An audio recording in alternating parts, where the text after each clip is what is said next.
Wherever you're watching from, good morning, good afternoon and good evening. Welcome to another Midweek Madness. Hello there, and apologies, life unfortunately got in the way for me last week, hence no episode last Wednesday. It does however mean we've got a bumper madness to go through today, discussing images from the last two trips. So without further ado, let's dive straight in. If you've not had a chance to watch the coast, I'll put a link up here for you to watch at your convenience. Now make sure you watch till the end, because any selected edits from these images, I'll put them up in a gallery at the end of this walkthrough for you to view. But these first two images, I want to share a further composition examples of that blue boat. Both are angles that I covered in the composition walkthrough. Now it was, I think, 2 weeks ago now, so understandable if it's kind of no longer on your mind. The first thing I want to point out, I still dislike how neither boat kind of shows enough of itself. I certainly don't like the side view from the shot on the right, even if both kind of add to the mystery. In terms of how the light has been used, I love how these groins are just illuminated here, and I can probably edit this shot to add emphasis on this here light. But the sunspots, oof, on this right image, yeah, okay. That's a classic example of what happens when you shoot directly into the sun, and yeah, I guess I could have avoided it had I known where my lens hood is. Yeah, it's around somewhere. On to the next comparison, and really a classic example of how long exposures aren't straightforward at all. Look, it's not just a case of slowing the shutter speed to get that milky smooth water. Look, there's so many other factors which can come into play and will ruin a shot even if you're not careful. As you can see with this first image, look at all that blur. I know how it's happened, and look, I'll be doing a separate video out on location covering long exposures in the future, so I'm not going to cover too much. Thankfully I checked that on location and did a reshoot, which is this second image. Let's jump into the edit though, and you'll see when I go to crop that the top horizontal just doesn't fall on the horizon. It's a simple composition mistake that I should have corrected prior to taking the image, but as you can see here, if we recrop, we lose, actually, so just bring it down a little bit more and then level the scene out. You can see we lose this bit of post here to the sky. So what we basically have to do is we have to recrop, and we have to ignore that little bit altogether. Move the shot over here so that the next post falls on the left vertical. And what that does is it kind of gives us this little kind of mystery window through the wood. Is it mystery? I try and find a mystery everywhere, don't I? It just gives us that perfect amount of balance in the shot overall. The final images from this particular episode that I wanted to cover was I wanted to go back to the image I produced called Patterns in the Surf. As you can see, I've got two images here which show the trial and error that you have to go through, really, trying to get that 2 second timer right to avoid camera shake, trying at the same time to ensure that you have the timing right so that the tide is at the right place. You don't want it too far out, you don't want it too far in, and you can see the amount of effort, the amount of repetition you have to do. You can understand, at least I hope you can understand why I decided not to film me attempting it myself. I think these are just 2 shots, but I think I ended up taking something like 27 of them before I ended up with that version that I was truly happy with.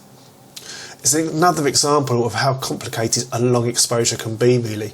You see those galleries with beautiful lines, beautiful motion in the surf. I'm sure that if you asked any photographer that produced them, if any of them were able to say that they got it right first attempt, yeah, there must be very few. Because it's all about timing. It really, really is. Now a reminder, stay till the end where I'm going to show you any shots that I've gone over and edited. I am trying to keep these videos kind of nice and brief at the moment, so apologies if I am speeding through any images that I'm showing. It's partly because I don't want to bore you to sleep, and I kind of want to keep them nice and short and nice and simple for the time being. If you do have any questions, drop me a comment below. Look, I'm more than happy to answer. Look, it'll either be in the comments as a straightforward reply, or what I'll even do is I'll try and answer them in the future episodes of this Midweek Madness series. Right then, on to the images from this Sunday's episode just gone. And again, I'll provide a link if you've not had a chance to watch. Make sure you go and view that one. We start here with a lovely railway line. I mean, as leading lines go, they're perfect at drawing your eye into the scene. And you've got this patch of mortar just here from the brickwork from the railway bridge, hopefully just pulling you in from the foreground. What I should have done was I should have waited for a train, shouldn't I? Either one coming in this direction or one going in that direction, it doesn't really matter.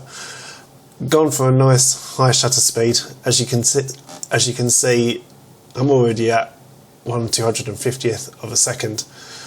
But either go fast enough to freeze that shot, so I kind of get a nice crisp shot of the train just before it disappears from view, maybe under the bridge or into the distance. Or I should have slowed the shutter, getting that fun blurry motion effect, filling the scene from, so I get the train where it kind of just fills the whole image. Unfortunately, as you can see from the sky though, I've exposed to the right far too much. It means I've got no data to work with. Maybe I should have, if I'd had time, I should have focus bracketed, but I was kind of rushing around at this point, to be honest. Makes this image a little bit too empty. Do you think? Like, I mean, your eye is being drawn along these railway lines, but it's into nothingness. Is that a word? It is now. Thankfully, this spot isn't far from home, so I think this is a lovely scouting shot where I can kind of go back at any time and correct it. Second image, and it's another comparison. As I had the 100 to 400mm out at this point, and I saw this kind of barn hut in the distance. Now for this shot on the right, I had to go around 200mm, and as you can see, for me the scene is too busy. There isn't enough happening in the countryside around it. I much prefer this shot on the left. It's at 400mm, so I couldn't go any closer. And I love these trees at the bottom. They're almost pointing up towards the subject. I look like I'm probably doing a rave right now, don't I? I love how you kind of got all these like wintry trees. They're all kind of barren from, of course, having their leaves fallen. And then you just got this one section of wood just over here where you've got some lovely, lovely bright green foliage. I'd love to know how that's managed to last, or even if it's just I'm just looking at it wrongly. Wrongly? Am I making up words as I go along here? Look, I'm still getting used to this particular lens, but this is where the 100 to 400mm kind of focal length works. It really helps narrow points of interest in a scene. Like, you've got this one shot here, it's busy, there's so much going on. It might not look bad in another situation, but where it doesn't work as part of a grand vista, it swallows everything up into nothingness, whereas here on the left, it just helps you pinpoint that scene that you're looking for, really.